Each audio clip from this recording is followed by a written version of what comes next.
দশমীর রাতে মত্ত পুলিশ অফিসার শ্রীরামপুরে তোলপাড় পড়ে গিয়েছে এই ভাইরাল ভিডিও ঘিরে দেখুন।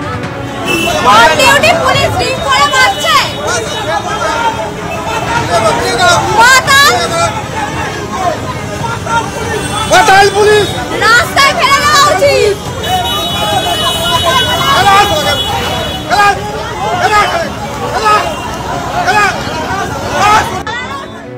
অবশেষে ডিউটি থেকে সরিয়ে ক্লোজ করা হলো অভিযুক্ত ট্রাফিক ইন্সপেক্টরকে।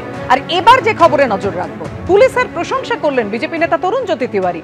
সারা বছর কলকাতা পুলিশকে সমালোচনা করি, পুজোর কয়েকটা দিন পুলিশের অক্লান্ত পরিশ্রমকে শ্রদ্ধা জানাতেই হয়। পথ চলায় শৃঙ্খলা ট্রাফিক নিয়ন্ত্রণের জন্য কলকাতা রাজ্য পুলিশকে আন্তরিক ধন্যবাদ। চাঁদা না দেওয়ায় স্থানীয় বিজেপি নেতার ছেলেকে পিটিয়ে খুনের অভিযোগ ক্লাব সদস্যদের বিরুদ্ধে। ক্লাব সদস্যদের মধ্যে দুজন স্থানীয় তৃণমূল কর্মী বলে অভিযোগ। 26 তারিখ নিহত প্রলয় বর্মনকে রাস্তায় আটকে বেধড়ক মারধর করে ক্লাবের সদস্যরা, এমনই অভিযোগ বিজেপি নেতার। ক্লাবের সামনে রাখা ব্যারিকেডে ধাক্কা রেখে আহত হয় প্রলয়, জানানো হয় ফোনে। ক্লাবের সামনে গিয়ে ছেলেকে আর দেখতে পায়নি, এমনটাই দাবি করেছেন বিজেপি নেতা অধীর বর্মন। শুভেন্দু ভট্টাচার্য আমাদের সঙ্গে টেলিফোনে রয়েছেন, জানাও শুভেন্দু। দেখো, যেটা জানা যাচ্ছে যে গত 26 তারিখ কোচবিহারের ঘোষকাডাঙ্গার সিঙ্গি জানিতে সেখানে মৃত যুবক প্রলয় বর্মন, তার মৃতদেহ পাওয়া যায় রাতে একটি রেল লাইনের ধারে। এবং এই ঘটনাকে কেন্দ্র করে ইতিমধ্যেই অভিযোগ উঠেছে স্থানীয় শাসক দলের কিছু নেতার বিরুদ্ধে। এবং তাদের অভিযোগ যে স্থানীয় একটি ক্লাব রয়েছে এবং সেই ক্লাব বিধান সংঘ, তারা সেই প্রলয়ের কাছে চাঁদা ছিল, একটা চাঁদা চেয়েছিল এবং সে দিতে অস্বীকার করায় গত 26 তারিখ রাতে তাকে মারধর করা হয় এবং তাকে মেরে রেল লাইনের ধারে ফেলে দেওয়া হয়, যাতে মনে হয় যে এটি একটি আত্মহত্যা, এমনটাই অভিযোগ করে কিন্তু প্রলয় বর্মনের বাবা রয়েছে বিজেপি নেতা অধীর বর্মন। এবং তার দাবি তাকে রাত 1টা নাগাদ ফোন করা হয় 26 তারিখ এবং তাকে জানানো হয় তার ছেলে ক্লাবের সামনে ব্যারিকেডে ধাক্কা খেয়েছে বাইকের সাথে। ঘটনার সাথে কেউ খুনের কোনো যোগাযোগ নেই, এমনটাই কিন্তু অভিযুক্তদের পক্ষ থেকে দাবি করা হয়েছে। সব মিলিয়ে ঘটনা তদন্ত শুরু করেছে ঘোষকাডাঙ্গা পুলিশ। ইতিমধ্যে কিন্তু ঘোষকাডাঙ্গা থানায় অভিযোগ হয়েছে এবং সেই অভিযোগের প্রেক্ষিতে যেটা জানা যাচ্ছে পুলিশ মামলা দায়ের করে তদন্ত শুরু করেছে। ধন্যবাদ তোমায়। কথা কাটাকাটি হওয়ার পরে হয়তো 2-4টা বসিয়েও দেয়। বসিয়ে দেওয়ার পরে যখন হয়তো দেখেছে যে একটু এদিক সেদিক জায়গায় লেগে গিয়েছে, যখন দেখলো যে ছেলে তো ফিনিশ, এখন কি করব, বাস ওই যে বলা হরি ট্রেন লাইন দিল আর আমার তো বুকটা খালি হয়ে গেল।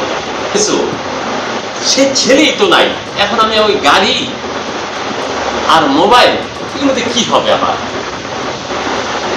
খুন অথবা দুর্ঘটনা যাই হোক না কেন, চাঁদার ঘটনাকে কেন্দ্র করি দীর্ঘদিনের আমাদের কার্যকর্তা অধীর বর্মন, তার ছেলে মুহুরীর কাজ করত, তার সঙ্গে এই চাঁদা নিয়ে কথা কাটাকাটি হয়। স্থানীয় ক্লাব একটা বড় অঙ্কের চাঁদা চায়, সে দিতে অস্বীকার করে। এখান থেকেই সূত্রপাত ঘটনার।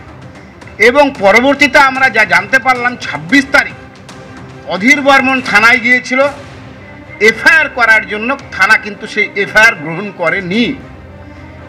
পুলিশের এইরকম একটা মর্মান্তিক ঘটনার গাফিলতি কিন্তু পরিষ্কার উঠে আসছে। এফআইআর করা হয়েছে, সঠিক তদন্ত করে যারা যারা, সে তৃণমূলের নেতাই হোক বা অন্য কেউই হোক, এই ঘটনার সঙ্গে জড়িত আছে তাদেরকে দৃষ্টান্তমূলক শাস্তির আমরা দাবি জানাচ্ছি। যে ছেলেটি মারা গিয়েছে তার বাবা, কথার কোনো প্রত্যুত্তর আমি দেব না, কারণ সুপার তো বাবা, তিনি তার মতো বক্তব্য রেখেছেন। তবে এটুকু বলি যে কোনো বিষয়কে রাজনৈতিক রং লাগানো, এই যে কালচার, এটা অত্যন্ত দুর্ভাগ্যজনক এবং বিজেপি সেই কালচারটা বরাবর করে আসছে। বিগত দিনেও আমরা কোচবিহার জেলার বিভিন্ন প্রান্তে 2-1টি খুনের ঘটনা দেখেছি। বিজেপি যেভাবে লাফিয়ে গিয়েছিল, পরবর্তী দেখা গিয়েছিল সেগুলো ব্যক্তিগত কোনো বিষয়ের খুন বা অন্য কোনো ঘটনার জন্য খুন, তার সঙ্গে রাজনীতির কোনো যোগসূত্র ছিল না। এক্ষেত্রেও আমরা প্রত্যাশা করি যে এ ধরনের কোনো রাজনৈতিক বিষয় নেই, এটা অন্য কোনো বিষয় হতে পারে। পুলিশই তদন্ত চলছে, পুলিশ তদন্ত করে যথাযথ কী বিষয় সেটা তুলে ধরবে।